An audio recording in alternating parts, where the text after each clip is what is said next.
Isn't it funny how Mario Kart World isn't even the best Mario Kart with that MKW abbreviation? I love World, okay? But the Wii one is just incredible. Why is it incredible, you ask? I would explain now, but that'd kind of ruin the whole list. So without further ado, in the modern Mario Kart games, the first track always showcases the strengths of the new title. In 8, the anti-gravity was put on display right away, and on World, they have all these rails you can jump on.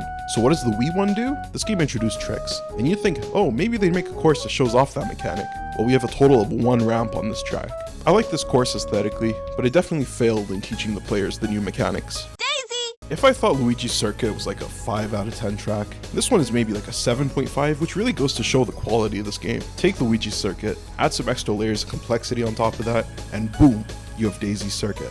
One problem I do have with this track are these pylons though. Sometimes when you hit them, you conserve all momentum, but other times, it just acts as a brick wall and stops you completely. I like money! Now, I love Wario's Gold Mine as much as the next Wario superfan, but this is definitely one of his weaker tracks. See, the concept itself is really cool.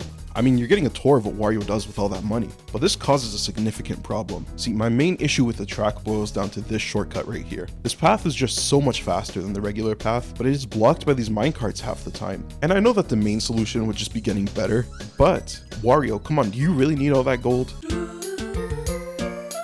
Ah, the desert tracks. I know the typical sentiment is to hate on them. Well, consider me typical. I hate these tracks. Except for this one, funnily enough. Dry Dry Ruins does this funny thing that's pretty much prevalent across half the tracks in this game, and that is the glitches. I love abusing the glitch on this track. It's still a desert track though, so minus points. If this were a few years ago, I would place this much lower, but I do time trial it now, so it has a special place in my heart. I think in terms of actual atmosphere, it might be the most empty Nitro track, but the cows themselves make up for it. I mean, the only animal giving off this much raw energy is this horse from Mario Party Jamboree. Everyone on this stupid highway drives like an idiot. Like, where are you going? It's literally a circle. The highway tracks have always been some of the more difficult ones, and this is no exception. From a casual perspective, this course is hell, which is why it's a bit lower on this list. But once you begin learning the traffic patterns, the driving is actually really satisfying. You wanna see me do it again? What could be wrong with Grumble Volcano?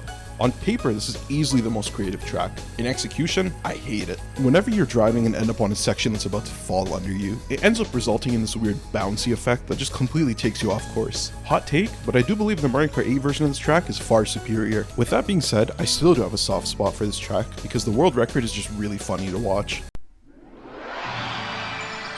Of all the simple tracks in this game, this is easily the most satisfying to drive. The chain jump in the middle results in some chaos, which is always entertaining to watch. And in terms of design, this may be one of the most visually appealing maps. Also, there's Piantas here, which always adds points in my book. This is the second time this generation that the player enters Bowser. In recent years, Bowser's castles have become a bit more stagnant, with the same bit being used over and over again, but thankfully, this game has years over the newer titles, meaning it gets credit for that aesthetic.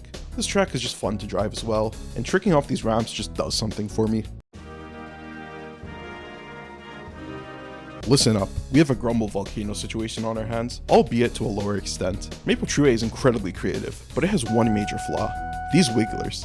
They can just straight up block your path, as in you physically cannot proceed with the way the angles work in this game. Now technically you can, but 99% of the players are casuals who just don't know how to do that. With that being said, everything about this track is incredibly beautiful, and in my humble opinion, Acorn Heights from Mario Kart World does not manage to recreate the magic from this track.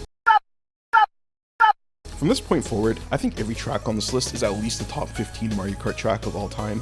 Toad's Factory is kinda like Wario's Gold Mine if it was actually fair. I love everything about this track. Deciding which conveyor belt to take is really thrilling, and the late cut at the end is just fun to go for. I say go for and not do, because I've never actually done it in a race. I failed it, but I've never done it. Overall, this is a very solid track.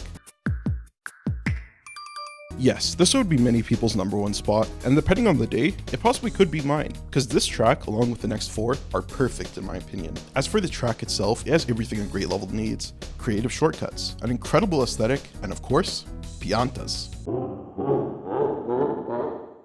I love Koopa Cape more than the average individual, but why do I love it so much? Well, first of all, it's the only track that messed around with an underwater mechanic, which would become huge in Mario Kart 8, and they also did winding paths in the middle section incredibly well. If I had to pick one downside though, it would be this waterfall of doom and gloom here. I mean, it literally just pulls you down, you have no control, but that can happen to other people, and I find that funny. This is the second best Rainbow Road of all time. I will answer for the best one sometime down the road, but for now, this track serves as the final boss of Mario Kart Wii, and it has everything you could possibly need. No guardrails, plenty of areas to trick off of, and of course, a whole lot of chaos. At the end of the day, it's Rainbow Road, and it speaks for itself. This may be the single most satisfying track to drive in the entire game once you get it down.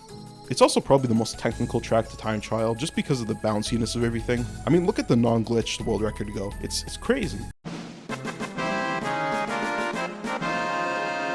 This track does not give you a second to breathe. First off, you begin by turning into a cannon. This cannon launches you to the peak of the mountain and you have to drive downhill now. But there's bumps everywhere. Nintendo was so daring with this track. No, this whole game in general actually. Yes, this game's physics can be questionable at times, but the tricks, the airtime, everything about Mario Kart Wii can be seen on full display within this track. And that is why DK Summit is the greatest Mario Kart track of all time.